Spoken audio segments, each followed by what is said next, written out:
Assalamualaikum warahmatullahi wabarakatuh. Puji syukur kita panjatkan kehadirat Allah Subhanahu wa Ta'ala, Sang Pencipta alam semesta, yang telah menganugerahkan kepada manusia sebuah kemampuan yang luar biasa, yaitu kemampuan untuk berkomunikasi. Komunikasi bukan sekedar pertukaran kata atau pesan, ia adalah nafas kehidupan, jembatan yang menghubungkan hati, pikiran, dan makna antar sesama manusia, bahkan antar makhluk di alam semesta. Dari gerak semut hingga peredaran planet, dari suara hati hingga gema dakwah, semua menunjukkan bahwa komunikasi adalah bahasa universal ciptaan Tuhan. Dalam dunia modern yang serba digital ini, komunikasi menjadi kekuatan yang tidak hanya menghubungkan manusia dengan manusia, tetapi juga manusia dengan pengetahuan, nilai, dan kesadaran global. Melalui komunikasi, kita belajar memahami perbedaan, menebar kebaikan, dan membangun harmoni, baik di dunia nyata maupun dunia maya. Dalam seri konten edukasi ini, kita akan menelusuri keunikan dan kedahsyatan komunikasi, bagaimana ia membentuk peradaban, memengaruhi interaksi sosial, dan bahkan menjadi refleksi kebesaran Sang Pencipta. Selamat menyimak.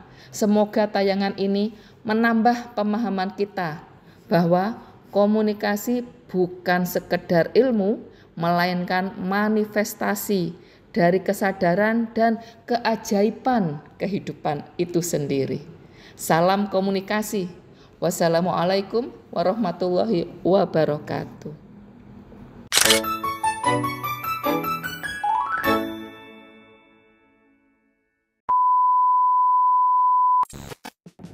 Hai semua, sekarang kita hidup di zaman di mana pergerakan manusia, budaya, dan teknologi membuat kita semakin dekat dengan berbagai latar belakang yang berbeda-beda.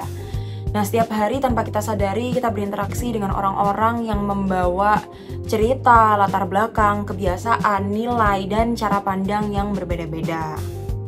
Di tengah keberagaman inilah muncul satu pertanyaan penting, yaitu bagaimana kita bisa berkomunikasi dan saling memahami dengan baik tanpa meninggalkan jati diri kita atau nilai-nilai yang telah kita pegang. Nah, dari sinilah pembahasan kita hari ini berangkat, yaitu bagaimana interaksi budaya di ruang-ruang baru justru dapat menjadi peluang besar untuk saling berjalan, saling belajar, saling mendukung, dan juga tetap berjalan sesuai dengan nilai-nilai yang telah kita yakini, termasuk dalam konteks dakwah Islam. Oke, yang pertama, kenapa sih interaksi budaya di ruang baru itu penting? Nah, teknologi dan mobilitas membuat kita sering berinteraksi dengan orang-orang yang berlatar belakang berbeda-beda.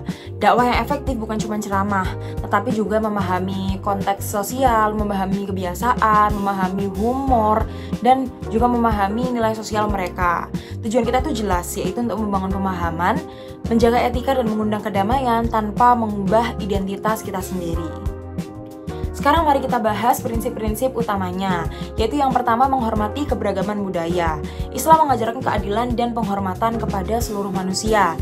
Artinya kita perlu belajar adat istiadat, perlu belajar bahasa, norma sosial tanpa mengorbankan prinsip-prinsip syariah yang telah kita miliki. Kita tidak perlu mengubah inti ajaran untuk diterima, tetapi kita juga bisa menampilkan Islam itu melalui akhlak kita, terus kepribadian kita, bagaimana kita memperlakukan orang lain melalui sikap adil dan juga empati.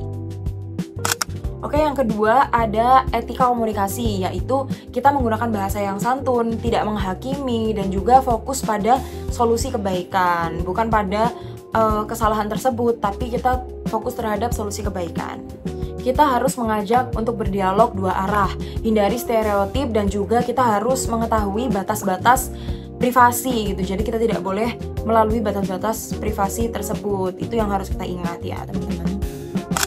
Yang ketiga yaitu ada konteks ruang baru. Setiap komunitas punya tantangan lokasinya sendiri, tantangan lokalnya sendiri. Nah, tantangan sosial, mungkin tantangan ekonomi, budaya, dan juga sejarahnya. Saat berdakwah, kaitkan pesan kita dengan kebutuhan mereka tanpa mengubah inti ajarannya. Dan yang keempat, kita ada model dakwah inklusif, yaitu mulai dari contoh perilaku, akhlak kita, kejujuran, empati, layanan kita, dan juga sopan santun kepada orang-orang sekitar kita. Nah, kolaborasi dengan komunitas lokal itu juga penting, seperti program edukasi, bantuan kemanusiaan, kegiatan ajar mengajar, dan lain sebagainya. Dan di situ kita harus menggunakan bahasa-bahasa simbolik yang dapat diterima luas, seperti kasih sayang, kesabaran, kemudian kedermawanan, dan kita juga tanpa mengorbankan doktrin-doktrin yang kita pegang gitu.